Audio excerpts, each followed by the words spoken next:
Kalau belum subscribe juga segera ya, supaya kita bisa terus mengikuti channel ini dan sehingga channel ini bisa jadi berkat dalam hidupmu. Hari ini kita akan bahas seperti yang saya janjikan, pilihan-pilihan hidup yang membahagiakan. Ambil catatan, Filipi pasal pertama, Filipi 1 ayat 1 sampai 18. Itulah pembahasan kita hari ini. Pilihan-pilihan hidup yang membahagiakan. Filipi 1 kita buka ya, kita baca. Salam pembukaannya. Ayat 1 dari Paulus dan Timotius, hamba-hamba Kristus Yesus kepada semua orang kudus dalam Kristus Yesus di Filipi dengan para penilik jemaat dan diaken. Kasih karunia dan damai sejahtera dari Allah Bapa kita dan dari Tuhan Yesus Kristus menyertai kamu. Ayat 2 ini bicara tentang modal setiap orang Kristen untuk berbahagia.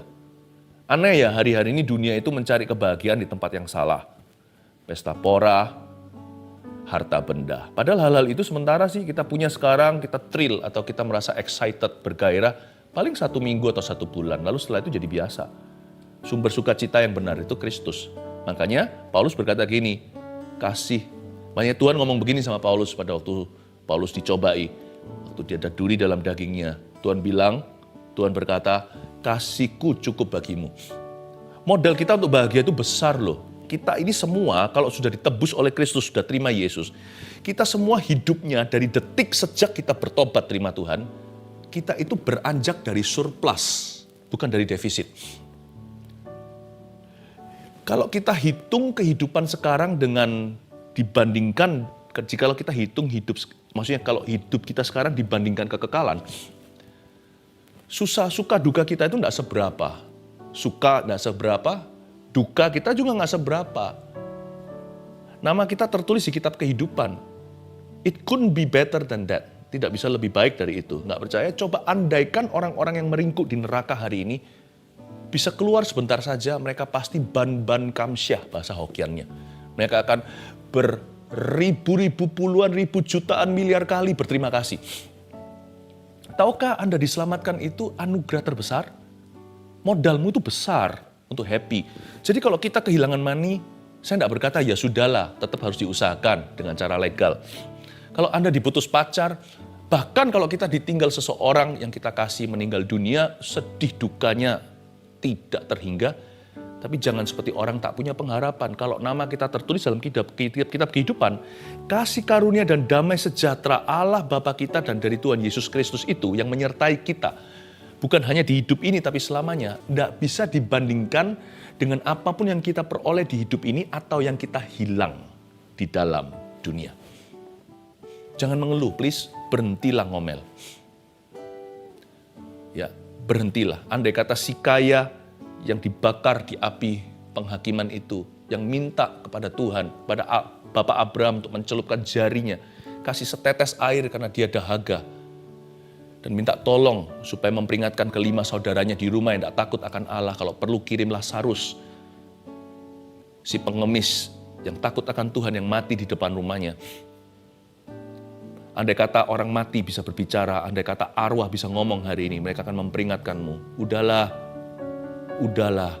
gitu aja kok.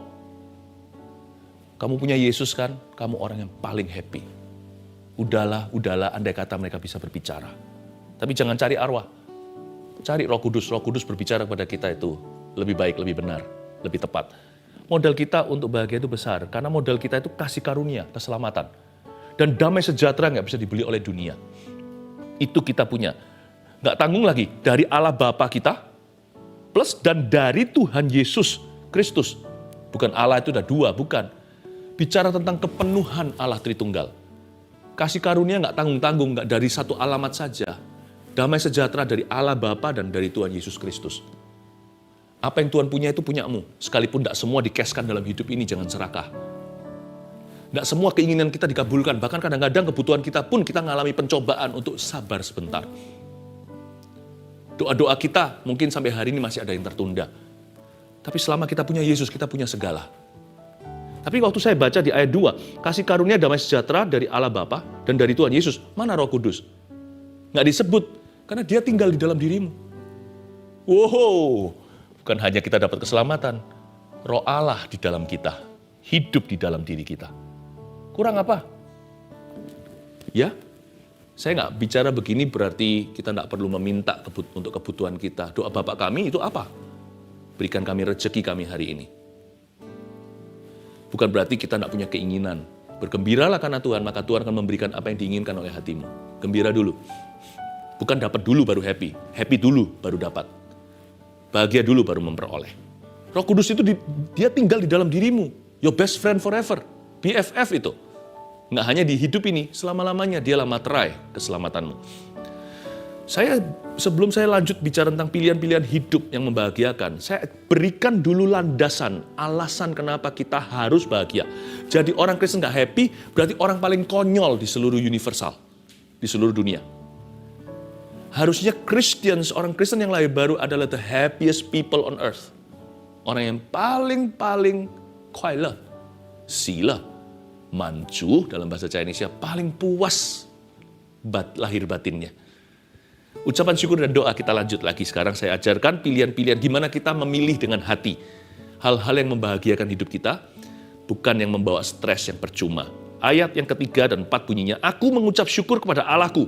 Ini Paulus berkata, setiap kali aku mengingat kamu. Mengingat siapa? Mengingat jemaat Filipi, orang-orang Kristen di sana. Dan setiap kali aku berdoa untuk kamu semua, aku selalu berdoa dengan sukacita. Perhatikan kata ini, ayat 3 dan 4. Paulus berkata begini, aku mengucap syukur kepada Allah setiap kali aku ingat kamu.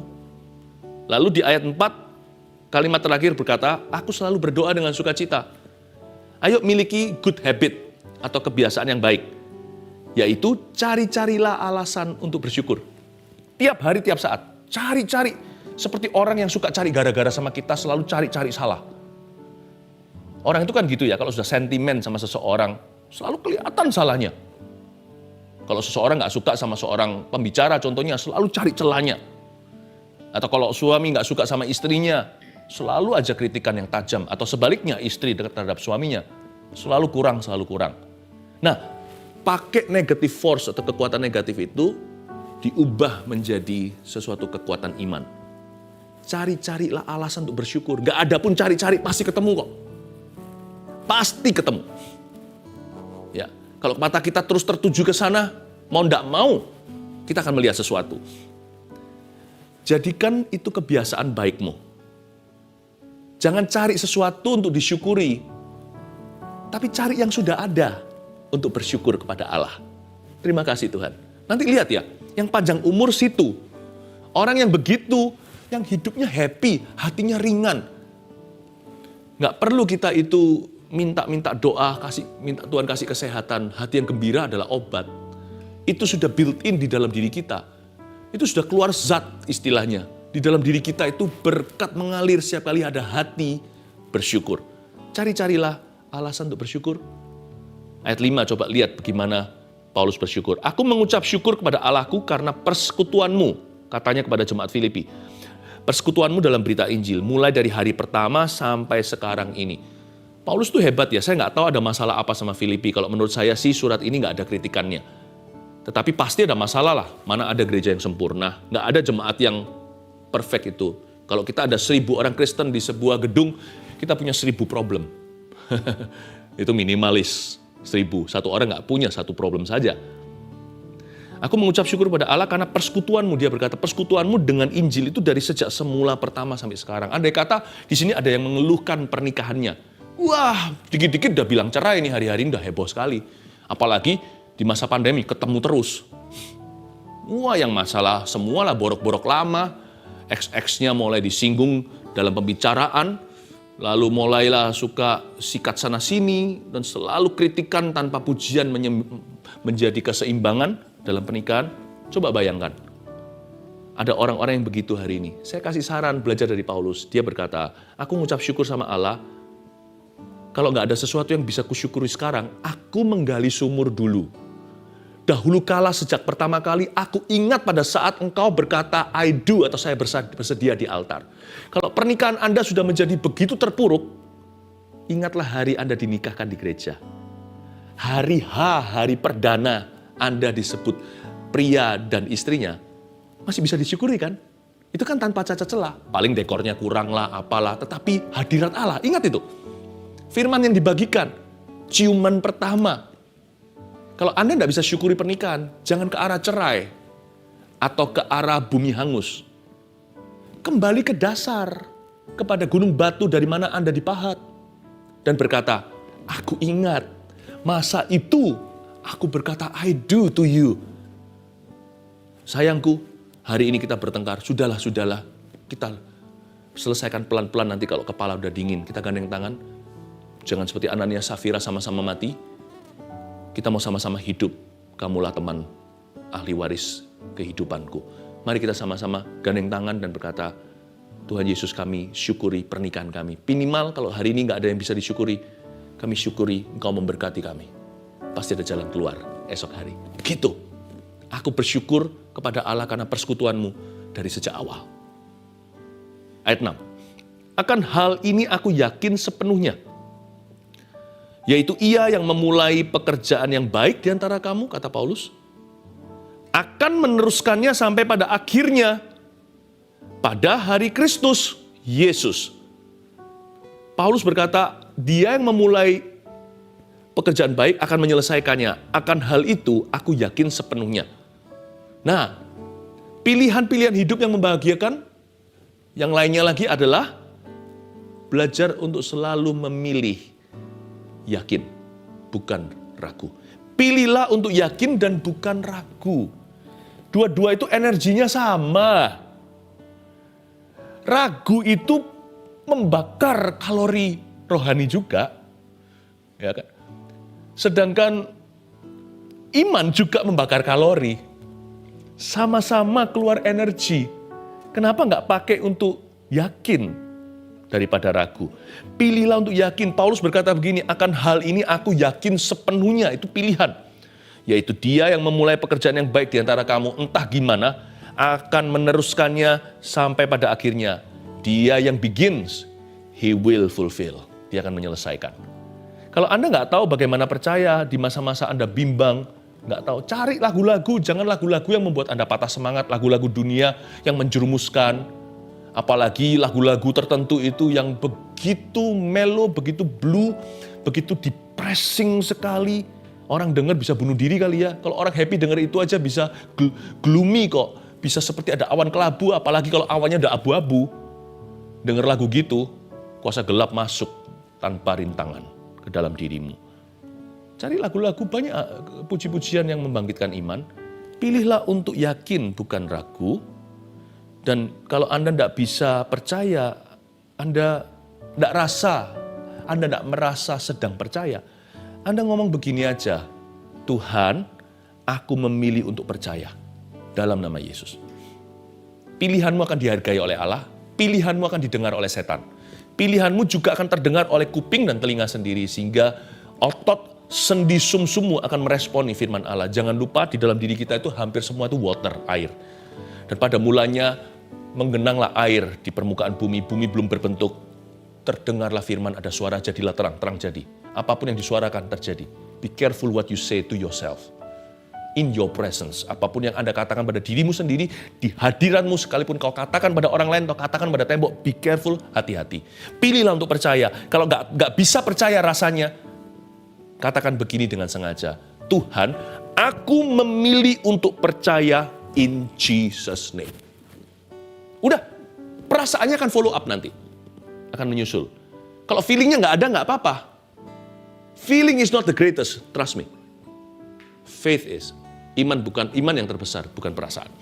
Ya, ayat 7. Memang sudahlah sepatutnya aku berpikir demikian akan kamu semua, sebab kamu ada di dalam hatiku. Ya, oleh karena kamu semua turut mendapat bagian dalam kasih karunia yang diberikan kepadaku, baik pada waktu aku dipenjarakan maupun pada waktu aku membela dan meneguhkan berita Injil. Saya suka sekali Paulus itu positif gitu orangnya.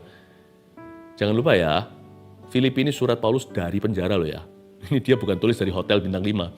Sebab Allah adalah saksiku betapa aku dengan kasih mesra Kristus Yesus merindukan kamu sekalian. Dan inilah doaku, ayat 9. Semoga kasihmu makin melimpah, saya juga doa yang sama untuk Anda. Dalam pengetahuan yang benar, itu juga goal saat teduh, renungan seperti ini. dan dalam segala macam pengertian, supaya diterangi, ada pengajaran, Anda bisa mengerti ayat yang selama ini kita baca lalu lalang, ternyata menjadi terang.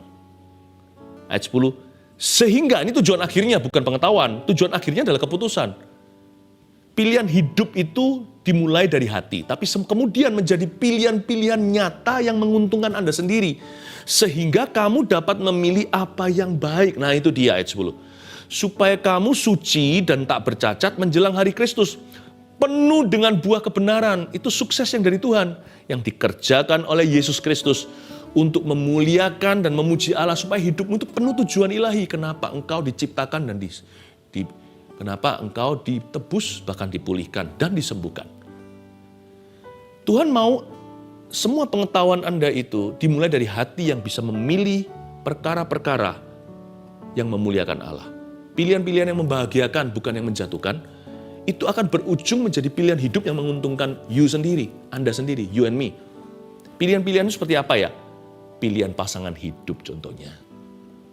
Hati kalau nggak beres, pilihan luarnya juga salah kaprah.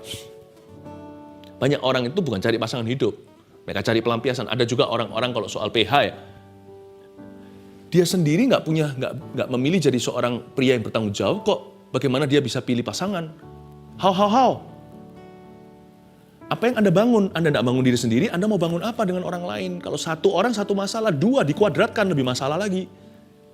Itulah sebabnya barang siapa diajari Kristus untuk memilih dengan hati, memilih apa yang benar dan baik di mata Allah, itu akan berujung dan akan imbasnya ke pilihan hidup juga. Pilihan apalagi pilihan jurusan bagi anak-anak muda, mahasiswa. Pilihan pekerjaan. Memang sekarang pekerjaan sih nggak ada pilihan ya. Tapi kita bisa memilih menjadi orang seperti apa dalam pekerjaan kita. Choose today. Saya selalu punya satu prinsip. Ya saya nggak sempurna. Berkali-kali saya juga kurang tepat, pasti ada kekurangan setiap kita dan kelemahan. Tapi saya pada prinsipnya, saya ingin memilih apa yang berkenan kepada Allah, apa yang memuliakan Dia, dan apa yang Tuhan perintahkan dalam kehidupan saya. Sebab saya tahu Tuhan itu adalah sumber kehidupanku. Jadi Tuhan yang paling tahu apa yang terbaik untukku. Kesaksian Paulus dalam penjara ayat 12, kita sampai ayat 18, aku menghendaki saudara-saudara supaya kamu tahu bahwa apa yang terjadi atasku ini justru telah menyebabkan kemajuan Injil. Jangan lupa, Paulus dari penjara menulis surat ini. Bahwa dia berkata, aku kepingin supaya kamu tahu kalau apa yang terjadi atas saya ini justru telah menyebabkan kemajuan. Sehingga telah jelas bagi seluruh istana dan semua orang lain bahwa aku dipenjarakan karena Kristus. Ya, jadi tambah nyata, tambah viral. Semua orang tahu aku di sini karena Tuhan, bukan karena skandal moral. Dan kebanyakan saudara dalam Tuhan telah beroleh kepercayaan karena pemenjaraanku untuk bertambah berani berkata-kata tentang firman Allah dan dengan tidak takut. Jadi orang lain semakin terinspirasi. Paulus aja loh bisa sukacita, apalagi kita. Dia berani beritakan firman Tuhan di balik jeruji, apalagi kami yang bebas merdeka. Bisa nangkep nggak ya? Suara Petrus, di balik suaranya itu ada satu karakter yang luar biasa indah. Ayo dicontoh dia, coba saya intisarikan Paulus seperti apa. Orang ini selalu lihat positifnya dan hitung berkatnya. Dari penjara dia lakukan ini. Bahkan berkat terselubung di balik bencana sekalipun, karena bagi dia masuk penjara itu bencana. Berapa tahun hidupnya melayang begitu aja, dia pun gak salah. Orang salah aja bencana kok. Kalau di penjara, apalagi Paulus nih. Tapi dia bisa ngomong begini, tunggu saudara-saudara. Dia malah kuatkan, apa yang terjadi atasku ini justru menyebabkan kemajuan. Orang ini selalu lihat positifnya dan selalu hitung berkatnya. Count your blessing, name them one by one. Count your blessings, see what God has done. Count your blessings, name them one by one. Count your many blessings, see what God has done. Hitung berkatmu, hitung satu persatu. Hitung berkatmu, ingatlah semua yang Tuhan sudah lakukan. Ini Paulus. Orang dalam penjara bisa ngomong begitu. Anda juga bisa ngomong yang sama. Ya, apa yang terjadi dengan aku bukan sebagai alasan nih ya. Ini kalau orang malas tidak berbuat sesuatu ya itu namanya alasan. Tapi kalau kita sudah berusaha, tidak bisa berbuat apa-apa. Belajarlah menerima dan berkata, Aku akan terus berusaha, tapi hatiku aman kok. Semua yang terjadi padaku ini, hari ini mengajari aku sesuatu. Aku jadi lebih rendah hati. Aku lebih nggak matre orangnya, lagi nggak materialistis.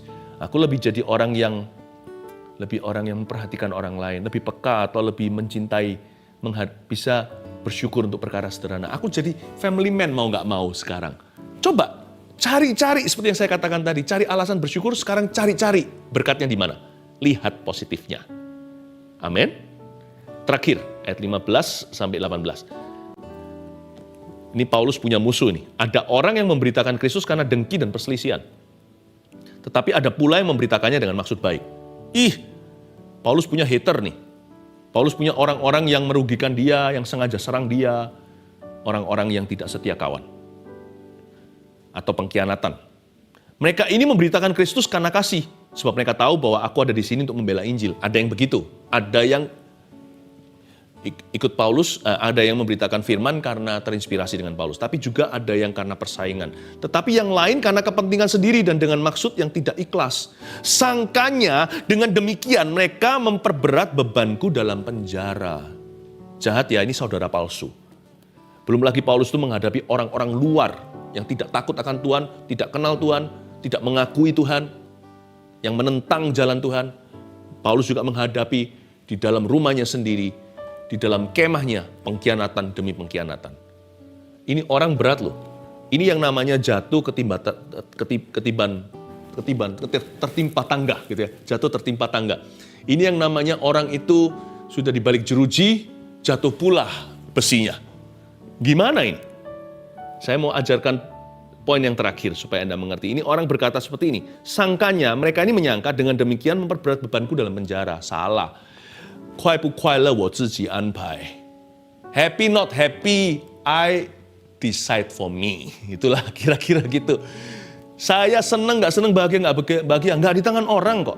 Sangkanya mereka sangka mereka bisa memperberat bebanku, buat saya stres dan depresi, buat saya sedih dan bunuh diri. No. Senang nggak senang, happy nggak happy, saya tentukan sendiri. Ku berdiam dekat Bapa. Dekat Bapa, semakin indah, indah ku rasa. Aku dilayakkan untuk memuji Dia. Kudus, kuduslah Raja segala raja.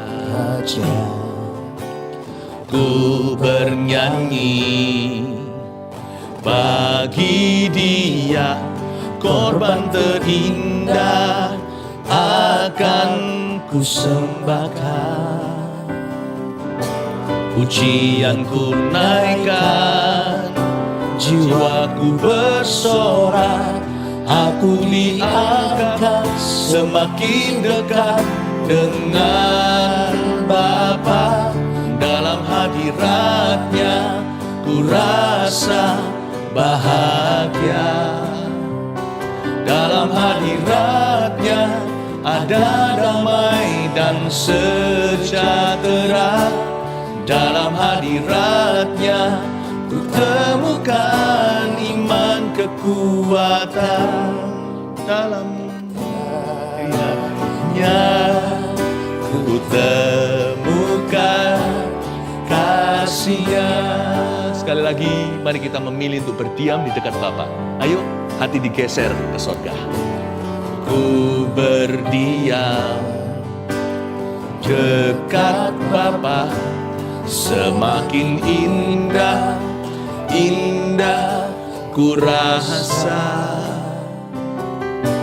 Aku dilayakkan untuk memuji Dia. Kudus, kuduslah Raja segala raja. Ku bernyanyi bagi Dia, korban terindah akan ku sembahkan. Pujianku naikkan, jiwaku bersorak. Aku diangkat semakin dekat dengan. Jangan menunduk, menengadah. Dalam hadiratnya ku rasa bahagia. Pandang wajahnya di sorga. Dalam hadiratnya ada damai dan sejahtera. Dalam hadiratnya ku temukan iman kekuatan. Dalam hadiratnya ku temukan kasih-Nya. Dalam hadiratnya, dalam hadiratnya ku rasa bahagia. Dalam hadiratnya ada damai dan sejahtera. Dalam hadiratnya ku temukan iman kekuatan. Dalam hadiratnya ku temukan. Dalam hadiratnya ku temukan. Dalam hadiratnya ku temukan kasih-Nya. Haleluya. Mari kita angkat tangan kita untuk menerima berkat. Lalu kita nyanyikan satu lagu perpisahan. Judulnya Iman, betul? Imanku. Terima kasih Yesus. Seperti Filipi katakan, berkat, kasih karunia dan damai sejahtera dari Allah Bapa dan dari Tuhan Yesus Kristus, dan penyertaan dari Roh Kudus di dalam diri orang percaya.